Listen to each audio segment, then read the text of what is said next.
Hi guys, and welcome back to the Stoop Tea. So my name is Rosa Enid. And I am Liz Santana. Welcome back, guys. Welcome. I always feel like one of us says welcome like 20 times. Right? It's true. No, we both say welcome because we want people to feel welcome. Like, yeah, come, sit down. Let's talk. Please excuse me. I am a very fidgety person. The mic is very close to my face and my mouth and my hands. And I'm also Latina. We speak with our hands and we move a lot. I sometimes slap the mic a couple times and I move a lot. So you guys may hear it. Yeah. So let's jump right into it today. Toxic co-parenting traits. Ooh, that's a tough one. That is. I know like a lot of people may resonate with this topic or it may trigger some people. I know it triggers me. I know a lot of people do the co-parenting thing. I think even my parents did it. They separated. We didn't live in the same state as my dad. Like we moved away.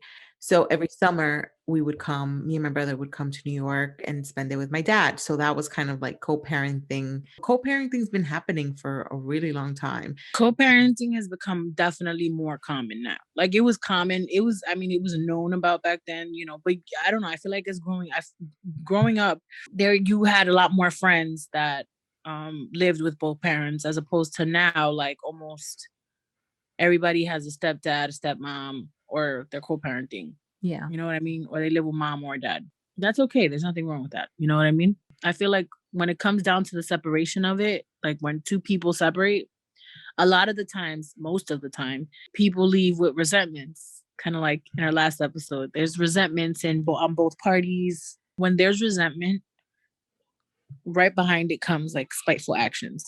Some people will tend to be like, you know what, I want you to hurt the way you made me hurt, and a lot of the times that's like the women. And when there's children involved, it becomes a little bit more dangerous. A lot of women, what they do is they don't think about they get blinded by their hurt and their feelings, and they don't really consider the benefit of their children. When two people separate and there's children involved, I feel like, and this is the way I'm going to go throughout this entire episode, I feel like there's ways to be able to go about it, and there's ways to address each other to always make sure that the benefit of the child always comes first. I think that when people separate and there's kids, like you said, there's a lot of drama still. There's a lot of feelings that are hurt. Obviously, it was like people were in love, the relationship didn't work out. Whatever the reasons were, people still hold on to those grudges and those feelings. And sometimes they get so wrapped up in their own emotions and being selfish that they take out or they take actions and do things that will affect other people just to spite that person. You said this in our last episode, but once you have kids, it's not all about you. You have to really think about your child first and what's going to benefit them. And it's okay to be separated. Like it's honestly sometimes better to have your kids grow up with the parents being divorced in separate homes over being together, because when they're in a home together with two people who hate each other, it'll just create a toxic environment. Right, So right. it's best for them to be split. However, you guys should put in place certain rules and things. It's kind of like when you're in a relationship and you tell your partner, this is what I like, this is what I don't like, this is what I like, or this is what I want to happen while Or we this is what I have will accept and what I won't accept, exactly with co-parenting. Right. And especially a lot of times once people separate, one of the people gets a new partner, and that can be triggering to the other one, especially if Yes. that other person hasn't moved on. So they do a lot of things to be spiteful because they're upset about it. But you have to think like one conversation that should happen the first time that you guys break off is, hey, I'm not comfortable with you introducing my child to another woman or to another man unless it's a serious relationship, Right, right. Because a lot of people, I feel like sometimes are serial daters and rush into relationships so fast and introduce their children to all these different Ooh, that's a nice term. I like that term. That's interesting. Serial daters. You're a serial dater. You're a very serial dater. Yeah, I know Uh, a few girls that are like can't be they single. can't be alone. They can't be alone. They're always like with somebody. It's like, yo, Exactly. didn't just go away, but no, we had to get okay, fine. Whatever. That's how I feel. I'm like, all Sometimes I'm like, I right. can't even keep up with the boy how many boyfriends you have. Like, I get Or they'd be lost. like, oh, hey, this is like, and I'm like, hi, hi. I try not to say a name because I don't want to fuck up. You know what I mean? Like, I don't want to mess up and be You like, don't oh, want to hey, say the Ricardo. wrong thing. Oh, Right. And so how Ricardo was was like the that last trip? one. It wasn't with Yeah. him. Oh, my bad. So, but yeah, there's people that do serial dating, especially even after a divorce, and you just kind of want to set those boundaries. If you're not comfortable with Right. your child meeting all these people, talk to your partner and say those things. But once they do have another relationship with someone, your child will eventually have to meet this person and you have to be okay with that. Well, And you can't just start drama or start trying to pick fights or pinning your child against this other person. funny thing that you say that. So, I have a funny, well, it's not a funny story. It's not a funny story at all, actually. My best friend, um, when they separated before she found out they were pregnant. But they, I guess they were like, they were still trying to wiki wiki. And um they conceived a child after they broke up. He wanted to fix whatever it is had been broken. They were together for 5 years. So he wanted to fix whatever broke between them because he's like, I grew up without a dad. I don't want my child to grow up without a dad. Like, I want to be there for my kid. And his idea of that was being together, forming a family with the mother of his child. And I could tell you that this man, I'm not saying he's perfect, but I can say that this man attended every hospital, every doctor's appointment that this woman had, and he was actively there. If she said that she needed something for the baby, he got it. He threw a $10,000 baby shower, and I know because I was the one that helped him plan it. He went all out. He did what he had to do. I feel like she took a lot of action to not let him be there because she was hurt. You know what I mean? She was, whatever happened between them, she was hurt. She was hurting, and she definitely just, she's like, no, this is the way I'm going to get back at him, kind of thing. During the entire pregnancy, he's trying to be there and she's fighting back at it. So she would let him go to the doctor's appointments and stuff, but that was about it. Now, fast forward to when she has the baby. He was there in the hospital, present. I believe she had a C-section. He helped take care of her, he assisted her in the birth and everything. And while he was in the hospital, he gives me a call and he's like, yo, Katya, like, I just have a question. I need to know, when the baby is born, does the hospital give you any paperwork for you to fill out? And I'm like, of course, that's the information that's going to go on the child's birth certificate. And he's like, because they gave her a folder and they told her about it, but now the red folder is not on the table. And I just want to make sure. And I'm like, well, she can't hand it in until you sign. And I know that because that happened with my son. When I had my son, I couldn't hand in the paperwork without his biological father signing. So when she didn't sign, she signed all the paperwork and she gave it in. She didn't ask him to sign because she didn't write on the paperwork his last name, because out of spite, she wanted to give the child her last name. And she wanted to keep him completely off the paperwork. He asked the nurse in the hospital, he's like, hey, um, where's the paperwork? I need to sign it.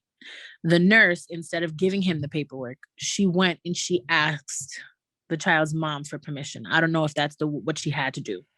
Anyway, because the nurse did that, it caused an argument between the two of them. And she basically told him, like, no, I decide whether your name goes on there or not. And I don't want your name on there. Mind you, like I said, he was there throughout the entire time. Like, he was actively in the appointments and trying to be there. She decided that she didn't want him there. So there were decisions that she made that she's like, nah, I don't want him to be there for what, or I don't want him to live with me, or I don't want him to, whatever. And, she complained to him about her being lonely, about her going through this by herself, but she also didn't allow him to be there. So she started arguing with him in the hospital. Long story short, he didn't place his hands on her at all, her or the baby. Like, my best friend, he's 6'2". He's like this big doofy dude. And he's just like, he would not hurt a fly.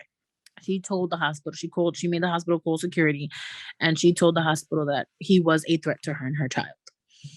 and she got him kicked out of the hospital, and he was not able to sign the papers for his kid. And all he wanted to do was sign the papers so that he could, he could be there for his kid. He wanted to show that he's like, I'm not going anywhere. This is my kid. I'm going to be there. In 90% of the cases, you have the woman chasing after the man because a woman is pleading the man to be there. In this one case, you have the woman pushing him out and he is wanting to be there. And this is a topic that is really not spoken about. Like, a lot of men really want to be there for their babies and for their kids. And there's a lot of toxic baby mamas out there. And I'm sorry to say it, but it's true. Like, it's an unspoken topic. Like, people don't talk about it because on social media, you see these moms bashing their baby daddies, and they're just like going off and saying, oh, you're not there. You don't give me money, blah, blah, blah. 9 times out of the 10, it is about money. It is about financials. And granted, I get it because I'm a mom. Like, you need that financial help and that, you need that. But raising a kid is not only about money. Long story short, my best friend had to re-up with the lawyer. He had to go through, and I told him, I'm like, yo, go to court, open a case. Like, you got to get this done. And his lawyer pushed him as well. His lawyer oriented him to make the correct steps so that he could start petitioning to see his daughter, because she was not going to let him see his kid. After all the work that he has been through, 2 years down the line, he finally gets visitation rights every other weekend. I'm telling the story because I want to say this person, this lady, right? And I'm talking about her because she's the perfect example. This lady decided to have a child with a man that she had already broken up with. Number one. Number two, you decide to keep the child, and he tells you tell him about it, and he makes it very clear throughout. He not only tells you, but makes it very clear throughout the entire pregnancy that he's gonna be there for his kid. Mm-hmm. He ain't going anywhere.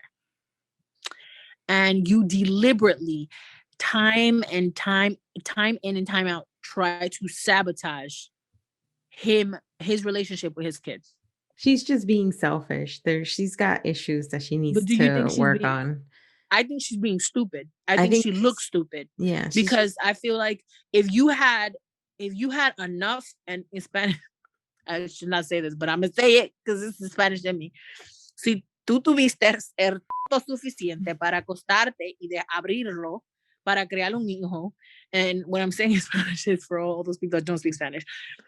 If you had the vaginal area big enough to lay down and open it to make a kid with this man, have it big enough to accept everything that's coming in now, to be able to make a relationship with this man and allow him to be in his kid's life. Because in court, before you even start, they have to do a DNA test, and the baby is 99.9% his. You slept with this man, made it while you guys were broken up. You made a child, decided to keep the child, decided to also co-parent. Because once you decide to keep a kid with someone, you are making the conscious decision, spoken or unspoken, you are making the conscious decision to co-parent with that person for the rest of your living life. I'm not a mom yet. Eventually I want kids, but I do have a lot of friends or family that do have kids, and I've seen a lot of as you say, like people that are separated, not together with kids. I've also seen, women who are single without kids that get into relationships with men that do have kids. And they're also co-parenting because they're in that relationship as the parent. So they go through a lot of things. A lot of times the baby mama does not want anything to do with this person. They could be a good person, taking care of the child and everything, but they're dealing with the stress of this woman hates me because I'm the new girlfriend, Right. So there's or they stop letting the dad take the kid because they're like, oh, well, I guess not gonna be around nobody. I don't know. Yeah, I know. And I've seen it where they start like talking bad to their kids about the new woman. Don't get me started on that one. I will never let you finish. This podcast will not end. I had a friend who the little girl asked her, like, what does my mom not like you? My mom says you're mean, to my friend. Wait, Like, what? yeah, the little girl asked her, she's like, "My mom says that you're mean. Why does my mom say that?" But you see, kids are smart because when the the child is obviously saying that because she's not experiencing that. She's asking that question because she's like, "Well, my mommy says that you're mean, but I don't think that you're mean because when I come over, you're not mean to me. Mhm. So why does my mommy say that?" Clearly in that specific situation, the mom is causing confusion to the like she's causing her child to be confused because she's putting something in the child's mind that doesn't really fit. So Mhm. what she's doing there, she's manipulating the child and poisoning the child. Like if she was another person or another kid would be like, "Well, you're mean. I don't want anything to do with you. Mhm. I'm not even going to interact with you. Like I'm just gonna make your life a living hell." Because kids are smart enough to make those kind of decisions. If we're co-parenting, and I've always said this, if you're gonna bring someone else into my kid's life, I'm not gonna be poisoned by it. I'm not gonna be negative about it. You know what I mean? Because at the end of the day, if I'm not with you, I can't expect you to stay single for the rest of your life, just as much as you can't expect me to stay single for the rest of mine. Out of respect to my child, I'm not gonna bring somebody into my kid's life if I don't feel like that person is going to be there permanently, Mhm. or at least, because you never know, but at least for a while. Unless this is going somewhere and this is serious, you don't need to meet my kid. You don't need to meet my kids at all. As a parent, I'm gonna tell them, look, I want to bring this person into our kid's life, but I would like for you to meet them first. Because I feel like that keeps a respect towards my child, but it also keeps a respect to their other parent. Yeah. Not because they're gonna be best friends. No, I don't want you. No, you're not supposed to be friends. Don't start. But because it allows them to feel like if you're giving them that respect to say, hey, I'm acknowledging that you are the other parent of my kid, and I also am acknowledging that this person is. I plan on bringing this person into our kid's life. So I Yeah. want you to meet that person, just like for you to feel okay. Well, I met that person and I know the face. I spoke to that person, and I spoke my piece and I feel okay. Yeah. I feel like that helps diffuse any kind of like situation that could be going on. What I mean? And once you meet the person, you judge their character and you really see, okay, do I like this person?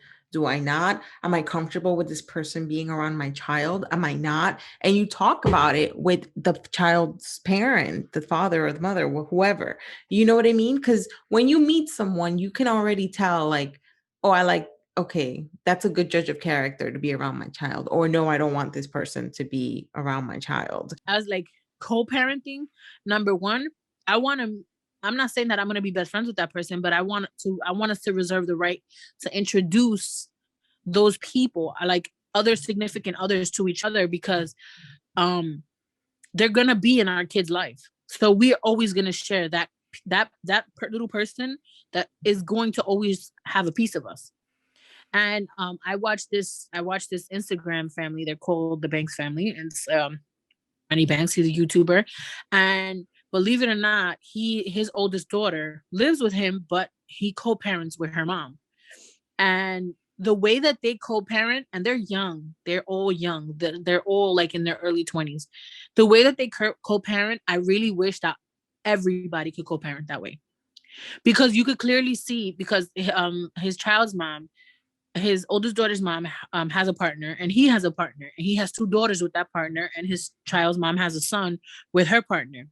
And the way that they come together for her birthday, and the way that they consider being around each other for her on her days is beautiful. Like it is beautiful. And the way that they meet each other and they talk to each other, and they don't act like best friends. They're not friends. They don't go and like freaking have drinks together. No, they don't. But they do acknowledge and they understand the importance of coming together when it's Mizo's birthday, when it's Mizo's, like whatever event that happens in Mizo's life is gonna involve having both parents there and both partners there. They work it out and they make sure that it's all positive vibes and all positivity while they're there. I've met people that have done this, and I'm no joke. It lights a fire inside of me, and I just want to punch them. I've met people that be like, "Oh, my girlfriend got a son. I ain't that kid's daddy. I don't. Me and him don't gotta make a relationship." What? Mhm. Like, can you imagine being in that situation?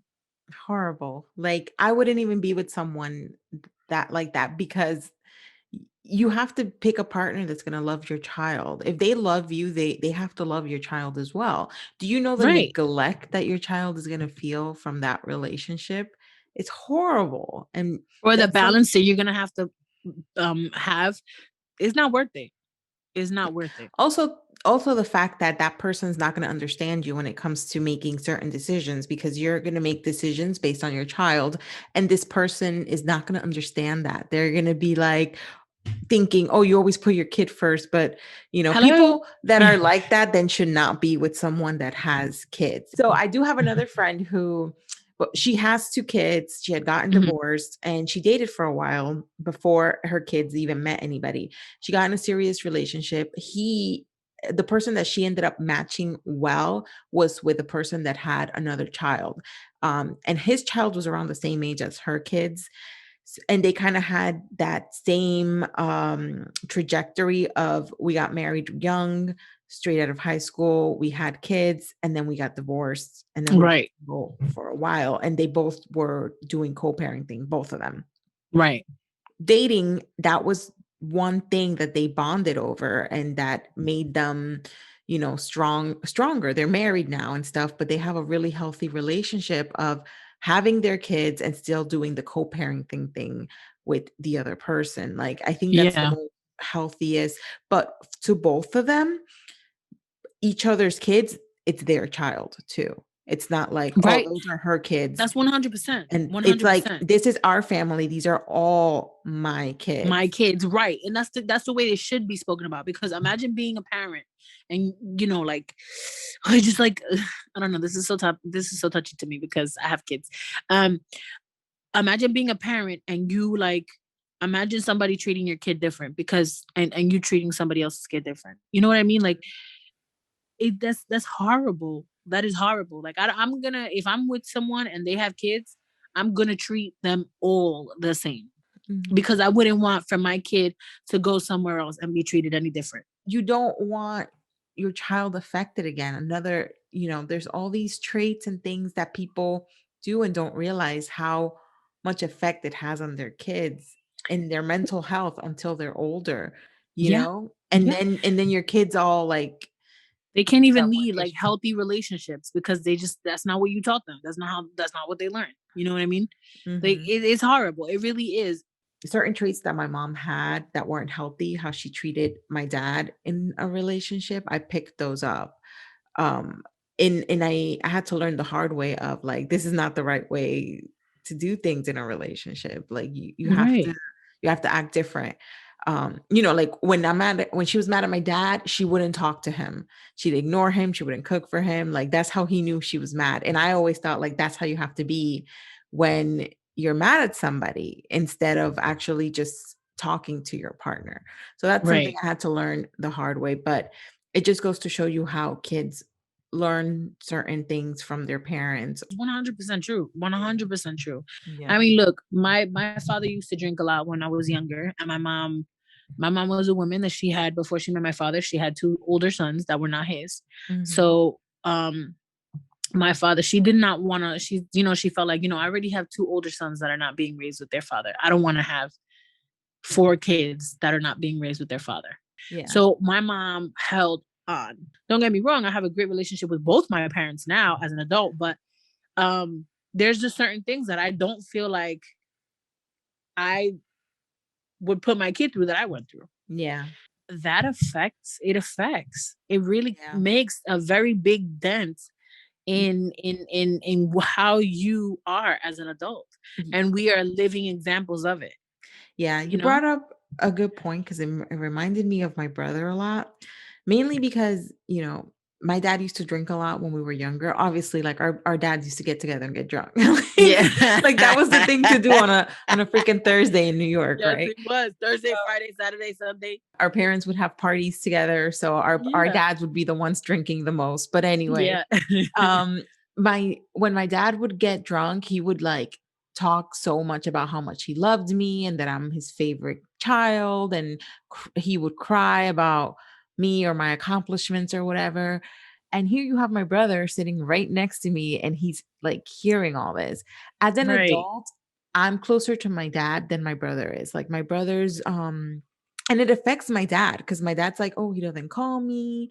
He like doesn't reach out to me as much."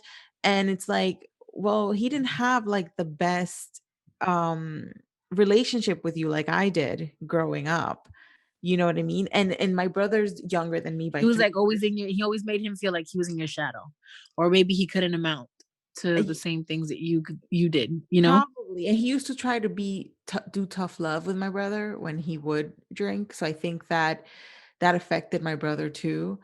Um, to me, I used to try to protect my brother all the time, like, I'd be the protector sister, so sometimes I'd be like, "Oh, let's just go hang out in our room and not talk to dad when he's drinking," because I didn't want my brother feeling bad or upset. So I think as an adult, I'm always looking out for my brother, or if my brother needs anything, I'm there to help out, you know? Right. I think I picked that up from being a young child. Then my brother, what he picked up was being distant from his father, not reaching out to him as much, you know, like and my dad feels bad about it. Like my dad says, I don't know why he's the way he is. I don't know why he doesn't reach out to me. But it's like sometimes parents don't realize or remember the things that happened when they were younger that caused Right. their child to be the way that they are now. They don't remember. They have parent brain. Right, they do. It's true.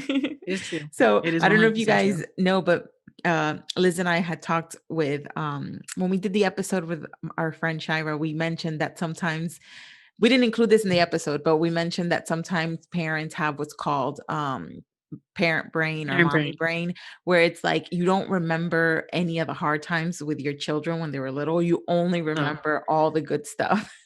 That goes out to my mother. She don't remember when she used to hit me with the chancla and pull my hair, but I do. Okay? She don't remember, but I do. Okay? She be like, I never hit you like that. What? Yeah, But parent that's brain. that's But that goes to show you oh, I'm too, sorry, I'm like fidgeting. sometimes you have to see like, especially when kids turn into like tweens or teenagers, they act different. They change. There's shit going on that parents aren't either talking to them about it or, you know, anything. You know, my Yeah. mom was the type of person that if I disagreed with her, even as an adult, I have this problem with her. If I disagree with her on something, you're talking back to me and I'm your mother. You can't do that. And I'm like, no, And you mom. just looking at them like, no, I'm just sharing my opinion. What the hell? Exactly. I'm sharing my opinion because you're wrong and I'm right, or I don't we don't feel the same way. Right. So sometimes No, it's no, they don't. like it's that thing of I'm the parent, I'm always right. And no, you hear your child Wrong. out, see what's going on and what happened that, you know, that made them the way that they are. Really think about what choices you're making as a parent and how that's going to affect your child because it does. Every It single does. decision you make, every single decision you make affects your child. I know we got super passionate in this episode, but it's important. I know you're a mom and it's really important to you and me. I don't have kids yet, but one day I do. And I even without having them, I always think about that. Like what I already tried to make like, am I going to homeschool my kids? Am I going to send them to a private school? Like, I try to think of things that I think are going to be the best for my child. So I'm always, even though I don't have kids, I do think about these things and how the economy or how things are right now and how that's going to affect my child if I have one, you know? So I feel very strongly about this topic because I'm concerned and I always think everyone's priority should be their child.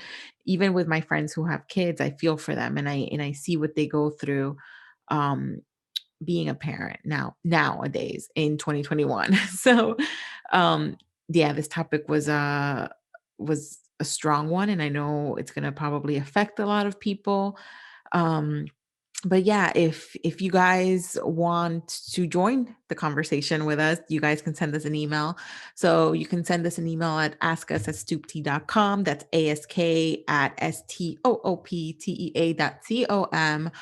And you know, share your feedback, share your thoughts, share an experience that you're going through, or if you need advice on a certain co-parenting topic, let us know.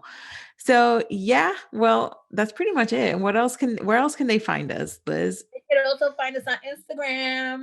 You can look our Instagram and YouTube at the Stoop Tea. If you guys don't want to email us, you can definitely message us, send us a DM. Before we go, I did want to say one more thing. I do see that a lot of people are following us on Instagram, and I just wanted to say we really appreciate all the support. We really appreciate it. We thank you from the bottom of our hearts. And yeah, just thank you. And we love all of our followers. We love everybody that listens to us. And if you guys, like we mentioned before, I'll say it again. If you guys ever feel like you need to talk about someone or you need some genuine advice and you don't know who to turn to, you can always DM us, email us, whatever. So thank you so much. And yeah, thank you for listening to us. Thank you guys. And I hope you guys all have a great day. Bye. Bye.